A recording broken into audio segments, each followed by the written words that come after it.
Esta vez tenemos a un invitado sumamente especial, muy querido para todas las comunidades no ágidas. Consideramos que es una de las personas que ha ayudado bastante a muchas personas alrededor de todo Latinoamérica, Iberoamérica, todas partes alrededor del mundo, a focalizarse más en lo que es la difusión no ágida, y nosotros estamos muy agradecidos con él por todo el trabajo que hace desde la página Filosofía Judía. Así que ni más ni menos tenemos el cordial eh, encuentro con nuestro querido amigo Jacob Amar Rothstein. Rothstein, es así si lo pronuncia bien. Sí, Así que Jacob, sin más que decir, bienvenido, es un gusto y bueno, que puedas, bueno, que todos podamos tener una excelente jornada, y al final vamos a hacer las preguntas para quienes deseen. gracias por invitar. También estoy feliz de ver muchos rostros o muchos iconos de rostros que conozco ya desde hace mucho tiempo y me alegra el trabajo que están haciendo de también difundir conceptos monoteístas mucho más complejos de los que se suelen ver en el común de las redes sociales. Entonces el honor en verdad es mío y realmente me emociona. Es un tema el que propusiste bastante interesante. Les quiero hablar un poco de mí, aunque no es mi objetivo, solo para que se den un poco de idea de mi trasfondo. En general, conozco un poco de Torah, soy científico, estuve en el ejército, es decir, conozco el lado militar. También en cuanto a la música, tengo 2 álbumes compuestos que están en Spotify y no son canciones de un ukulele con 4 acordes, sino que son un poco más complejas que eso. Los que quieran escuchar se llama Misophonic. También he trabajado en política, también conozco un poco de historia, un poco de filosofía, se podría decir un poco eh, por encima del promedio, me atrevo a decir. Eh, y a lo que vengo con todo esto no es hacerme que me den aplausos, no, sino que la idea es que vean que yo trato de decirles este mensaje desde un trasfondo un poco más amplio, porque muchas veces los que suelen llevar la bandera de lo que es la Torah se suelen conocer como rabinos y es un experto en Torah, pero hay que entender que Hashem creó el mundo, no creó solo las yeshivot, es decir, el Dios de Israel no es el Dios de la yeshiva, es el Dios del universo. Y si en el universo hay ciencia, hay arte, música, hay una serie de dimensiones intelectuales que el ser humano cubre, entonces Dios es dueño de eso también. Por lo tanto, nosotros, como en el objetivo que vemos en el judaísmo, que en parte es reparar el mundo, el concepto de tikkun olam, que quizás algunos de ustedes conocen la idea, que es reparación del mundo, uno no puede reparar el mundo ignorando partes del mundo. Es decir, yo no puedo pretender reparar el mundo si no tengo en cuenta que la política es parte del mundo, que el arte es parte del mundo, que la música, etcétera, etcétera, que todos estos llamémoslo factores, son los que componen la realidad y por eso es que el tema es realmente importante, no solamente interesante, sino que es importante, porque al fin de cuentas, si nosotros realmente estamos asumiendo la idea de que los Bnei Noach son quienes van a hacer esta reparación del mundo, los Bnei Noach tienen esa misma obligación de ellos mismos, tomar las áreas del mundo y repararlas. Por lo tanto, no pueden ignorar, o sea, no pueden quedarse solamente en el esquema de, bueno, yo sé 7 leyes, un saludo a todos, nos vemos. No es así. Si el Noagia quiere la reparación social, necesita necesariamente llegar a un nivel competitivo en todas estas áreas del ser humano. Porque, como les dije, el Dios que dio la Torah es el Dios que entregó el mundo. Es como el concepto de monoteísmo. Y yo sé que hay personas que suelen ver, ya adentrándome en el tema, que hay personas que consideran que hay una tensión, digamos, tensión entre lo que es emuná e intelecto. Si yo pienso, no tengo emuná. Y si yo tengo emuná, entonces no tengo que pensar. Pero es que eso no es monoteísmo. Eso es dualismo. Hay 2 mundos. Emuná es una cosa, intelecto es otra cosa, pero eso no es monoteísmo. En el monoteísmo no es algo distinto. La emuná y el intelecto no son 2 mundos separados. Es verdad que no podemos tampoco decir que es lo mismo, por supuesto. Al igual que no es lo mismo decir que la razón y las emociones son lo mismo, sino que no son lo mismo. Pero ambos son componentes del ser humano que no se pueden ignorar porque voy a tener emociones, entonces no voy a tener razón. O voy a tener razón, no voy a tener emociones. Así no funciona. Como complejidad humana necesitamos cubrir ambos aspectos. Algo muy importante es que esta es una generación muy grande, enorme. Ustedes lo que tienen en el bolsillo, ese aparato, les da las puertas a un mundo de conocimientos enorme. De hecho, a pesar de que estos libros yo los utilizo y los leo, etcétera, prácticamente en el teléfono también puedo verlos, es decir, y mucho más. En un teléfono uno tiene muchísimo más que todos estos libros y la pared llega hasta allá de información y esto no es nada comparado a todo lo que tenemos y eso causó que nuestra generación sea una generación de mentes muy grandes. Y paralelo a la mente muy grande, también hay neshamot, hay almas muy grandes concorde a la generación. Y por lo tanto, si la sociedad hace preguntas acerca de Kant y acerca de Spinoza, nosotros como personas, ustedes como noágidas, no pueden taparse los oídos y hacerse pretender que las personas, la sociedad allá afuera no está haciendo estas preguntas, no están cuestionándose el tema del aborto, no están cuestionándose el tema de cuál es el rol de la mujer, qué tanto el feminismo tiene sus límites o no, qué tanto la izquierda, la derecha, son temas que no pueden ignorar. El tema de hasta qué punto llega el ateísmo y por qué, y analizar sus razones y realmente conocer los argumentos de los grandes pensadores que han fijado lo que es este rumbo que ha tomado la sociedad y hacia dónde va la sociedad, son cosas que el noágida no puede quedar apático, porque el noágida es parte de esta visión de que el mundo sea mejor, basado en los ideales monoteístas de la Torá. Y por eso es que ustedes como Bnei Noach, y todo paréntesis, todo esto que les estoy diciendo es para que entiendan la importancia de este tema. Este tema no es como, bueno, aprendamos un poco acá. Señores, este tema de el pensamiento crítico, un pensamiento de crear una élite intelectual no ágida, esos son el paso a seguir de esta generación. O sea, una vez constituidas las comunidades no ágidas, lo que sigue, bueno, no les voy a dañar la charla, al final llegará a esto, pero entonces, por eso es muy importante que un monoteísta tome parte no solamente en estudiar emuná, porque la emuná, yo sé que suelen traducirla como fe, pero es que no es fe, porque la emuná se estudia. Acá, ¿saben cuántos libros de emuná hay? Y uno no puede deducir la emuná por sí mismo.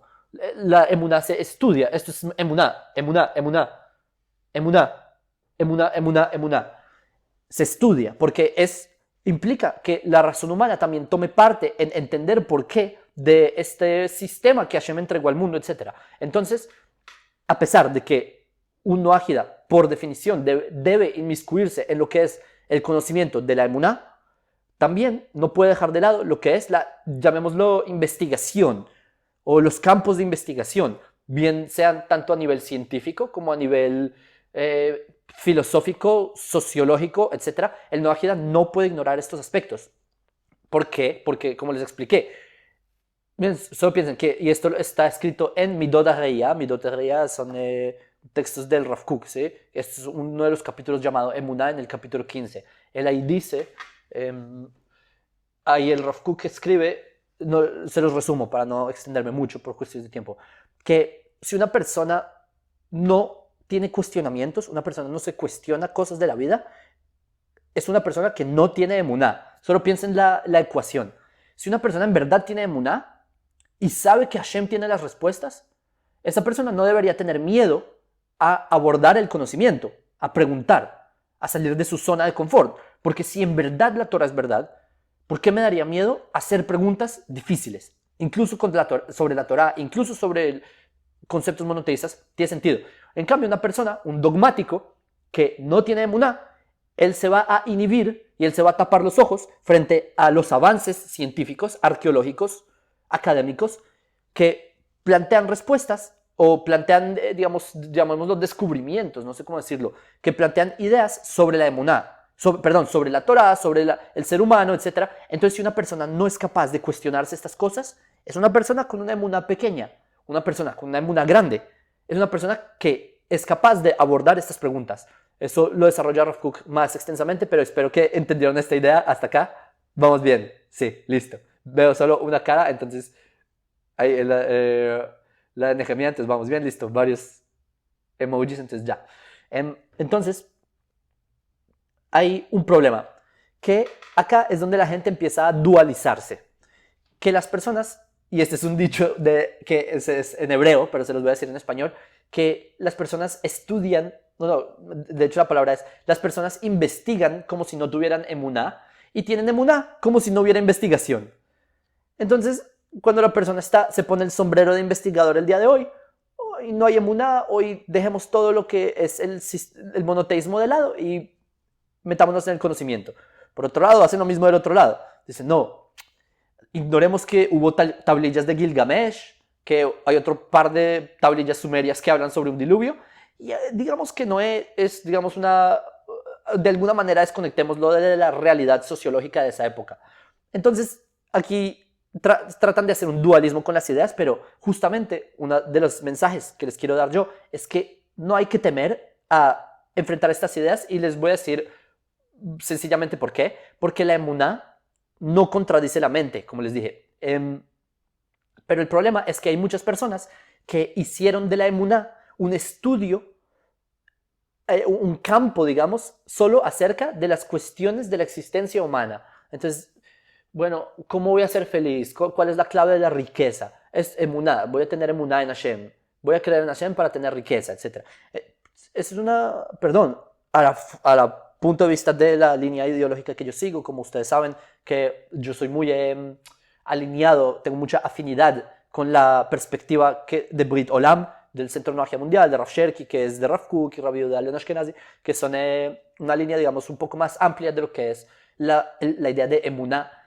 Pero lo que pasa es que las personas que exponen primordialmente la idea de emuná lo hacen de una forma muy en un campo muy reducido, para un público también un poco reducido, no sin querer desprestigiar, pero es que eso es lo que pasa, sino que la emuná es algo que abre unas puertas muy grandes para el ser humano. Entonces, lo que debemos recordar aquí es que la emuná no simplemente es una sensación que me hace sentir bien para seguir adelante, sino que es lo que traza lo que nos ayuda a enfrentar estas avances o estas ideas de la cultura, de la sociedad, de la academia, de la ciencia, de lo que sea. Entonces, eso es lo que es la emuná. Es una herramienta intelectual que también se conecta con las emociones, etcétera, que nos ayuda a abordar esto. Entonces, mi segundo mensaje es ese, que el concepto de emuná es mucho más amplio, y en esta par de minutos que nos quedan no vamos a abordar todo el tema de lo que se implica, porque la emuná, nuevamente, tiene un poco de estudio. Entonces, son temas que ustedes en sus respectivas comunidades no ágidas, son temas que ustedes deben abordar.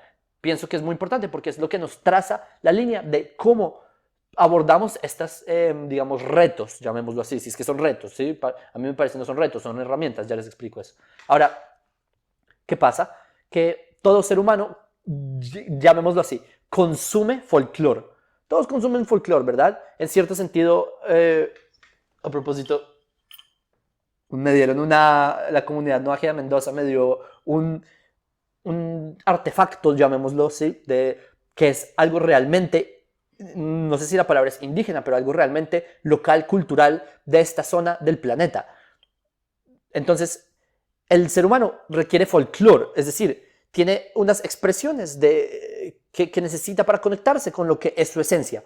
La pregunta es si ese folclore va a trazar las líneas de lo que es su propia realidad. Es decir, si tengo esto porque este es un buen adorno cultural, yo no, me refiero, los judíos no dudo que tomaron mate, porque los judíos en América están desde 500 años atrás, pero la pregunta es si para un argentino esto va a ser un instrumento de folclore, o esto representa algo que traza su ideología y su perspectiva del mundo y su forma de actuar en el mundo como una cultura, una familia nativa de la tierra. Y lo que vengo a decir con esto es que recuerden que la Torá no es un libro de historia, la Torá no es un libro de ciencia, la Torá no es un libro de filosofía, la Torá es muchísimo más que eso, es la palabra de Hashem. Entonces, tratando de unir las ideas, es que la emuná es lo que traza la dirección del ser humano, es lo que define la realidad del ser humano. Y por eso es que la cultura y los valores de la sociedad serán trazados por la emuná. ¿Por qué? Porque nosotros en el judaísmo consideramos, y hasta ahora se ha ido dando casualmente un poco las profecías que dijo Dios sobre el retorno de Israel, sobre el declive de lo que es Edom, sobre la recuperación de Jerusalén. Y también una de las visiones es que el mundo llegará a una cúspide monoteísta, es decir, a una idea máxima basada en los valores de la Torah, que esta idea, ¿quién la traza? Los noágidas, porque ustedes son los responsables de sus propias sociedades. Es decir, que si las naciones algún día van a creer en la idea monoteísta, significa que las naciones tuvieron que tener un detonante noágida, que son ustedes. ¿Hasta acá voy bien o los estoy mareando? Ok. Voy a, entonces, si quieren, le bajo un poco al acelerador. Tenemos salvavidas, estamos avanzando. Ok. Vamos bien, dale con todo. Pongamos en flotadores, llegamos. Ok. ¿Qué pasa? Que por otro lado, la academia, la ciencia, etcétera, no trazan la vida del ser humano. Solo piénsenlo. Esto de hecho está en Igrot Reya, Tav Shin Memhed, que está escrito que, y pues ahí lo desarrolla, y me parece que es muy acertado, que la academia son herramientas, son básicamente moldes de pensamiento que nos dan una metodología para analizar el mecanismo del mundo, para analizar ciertos aspectos o descubrimientos o ciertas tendencias de la sociedad, o describir lo que es el mundo, pero es una herramienta. Es decir, la academia prácticamente, como dicen Yeso de Torah, es como que no tiene frutas, sino que tiene flores, ¿sí? Entonces es básicamente eso, que es muy bonita, es una herramienta que nos ayuda a comprender el mundo, pero la academia no traza lo que es el ser humano, solo nos explica, bueno, qué lindo, aprendimos que existen las tablillas de Gilgamesh, ok, ¿qué hacemos con eso? Pero la Torah no es eso. La Torah no solamente hubo un diluvio, ese diluvio implica, ¿sí? Nuevamente, recuerden que en la perspectiva, todo eso son ideas muy elevadas, no se lo tomen todo literal de que llovió y todos se ahogaron, pero son ideas muy, muy profundas. Pero el hecho de que hubo un diluvio, eso implica algo en la transformación del ser humano y de su forma de abordar la conexión con Hashem por medio de un cumplimiento de leyes, las leyes noágidas, y cómo todas estas enseñanzas, todo este texto llamado el Tanaj, cómo esto transforma al ser humano. Y esa es la gran diferencia, considero yo, entre lo que es la academia y lo que es la Torah. Porque la academia es una herramienta, un método. Y ese es el tercer mensaje que les quería decir. Que, aunque sí, ustedes deben, los como noágidas, deben realmente formar una nueva élite intelectual de noágidas. Y ese es, como les dije, es el siguiente paso. Deben recordar que las herramientas que están a disposición de ustedes para tener esa élite intelectual son, al fin de cuentas, herramientas. La academia, la ciencia, son herramientas que nos ayudan a describir el mundo, entender cómo se desarrolló la historia, pero no son lo que traza a ustedes como seres humanos. La Torah sí hace eso.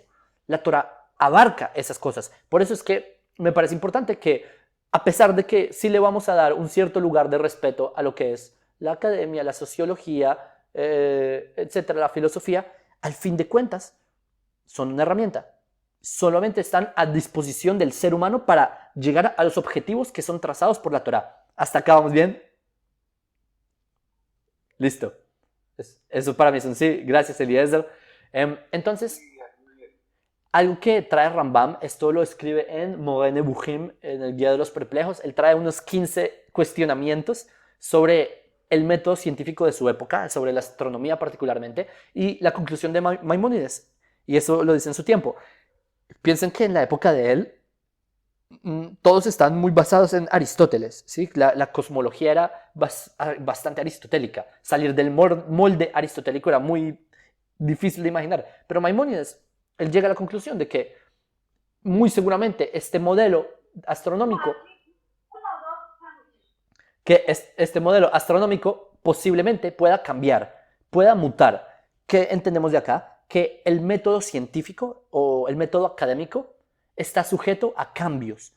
Esto es algo que ustedes deben también tener en cuenta, porque si ustedes pretenden llegar a una cúspide intelectual, recuerden que ustedes son esas personas, que ustedes van a hacer esos cambios. Cambios de perspectiva, cambios de metodología, cambios de enfoque, a cómo se deben enfocar estas herramientas intelectuales, etc. Entonces, para ir concluyendo, para ir pasando ya a las preguntas, porque vamos cerca de 30 minutos por lo menos de lo que voy acá, es que si nosotros realmente creemos que Hashem es uno en el mundo y que hay monoteísmo y que por lo tanto no puede haber un solo campo de la vida, no puede haber un solo campo de la vida en que no esté la presencia de Hashem. No puede ser que haya un mundo en donde Hashem no esté presente en la ciencia y en la música, y Hashem no esté en un mundo futuro, me refiero, ¿sí? En un mundo donde la palabra Hashem es de un lado del mundo al otro lado del mundo, como saben, dice Zacarías capítulo 9, Jeremías 31, etc. Que si en verdad Hashem y el conocimiento de Dios cubre el mundo, ¿qué significa que cubre el mundo? Que está en todo se comprende por qué la importancia del monoteísmo.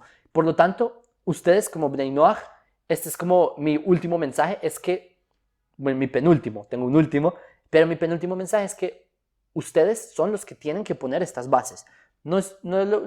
Antes yo decía, ustedes van a poner, ahora yo en cierto modo no es que las esté obligando, pero es una responsabilidad del Noachida, ustedes deben poner estas ideas, bien sea en el sistema judicial o en el sistema de tránsito, o sea, en todos los aspectos de la vida, el Noachida va a llevar la vanguardia y va a poner estas ideas intelectuales ahí. Por eso es que lo que considero que es importante trazar es que si ustedes ya se están organizando en comunidades, pienso que las comunidades deben tener un enfoque que realmente tenga un impacto en pro de la idea monoteísta. Es decir, una persona puede quedarse estudiando Torah de forma egoísta. O sea, voy a estudiar Torah para sentirme bien. Voy a ver una clase del rabino X o el rabino Y para saber cómo me puedo sentir bien conmigo mismo, y fue una enseñanza muy linda y listo.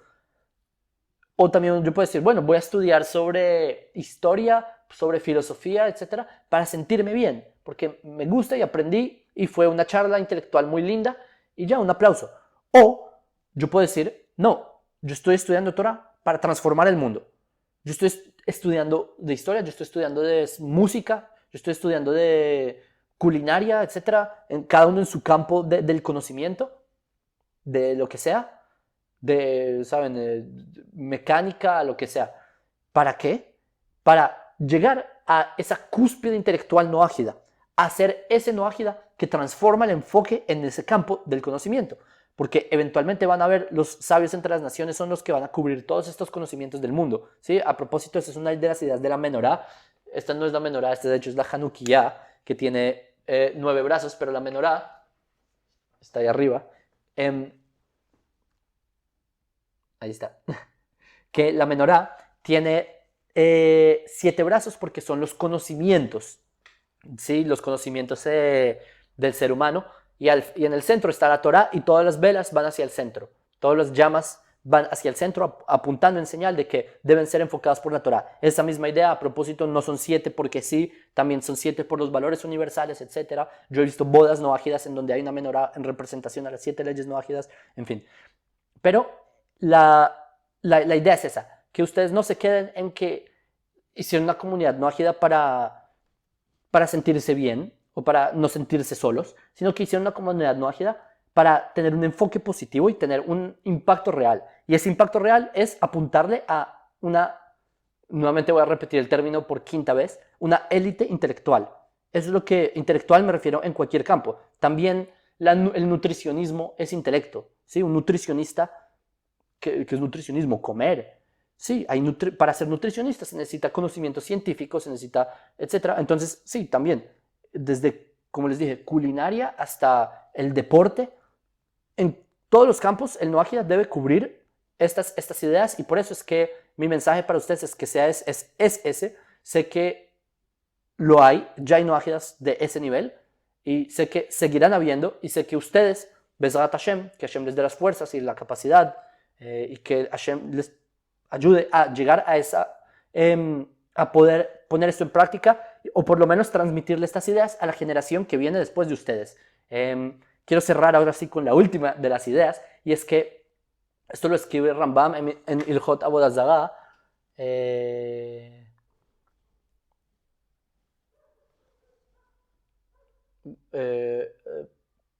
¿Dónde está?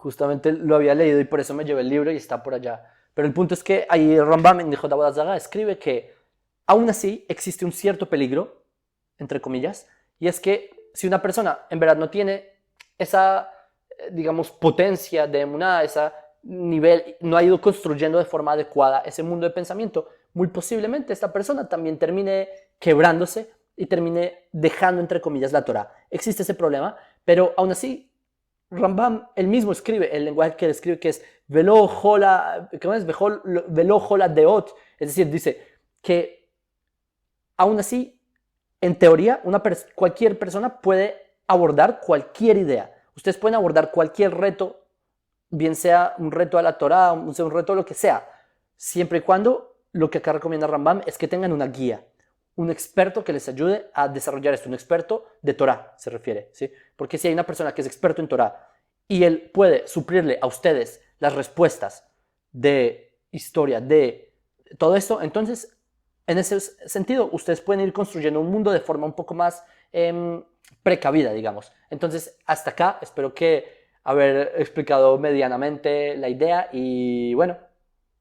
Muchas gracias, querido Jacob. La verdad, muy interesante la charla. En conocimiento aplicado a la práctica, creo que es uno de los mensajes fundamentales que deberíamos tener todos como seres humanos y no quedarlo solamente con el intelecto. Vamos a pasar a la sesión de preguntas y respuestas, si me permitís. Las personas que quieran preguntar pueden levantar la mano.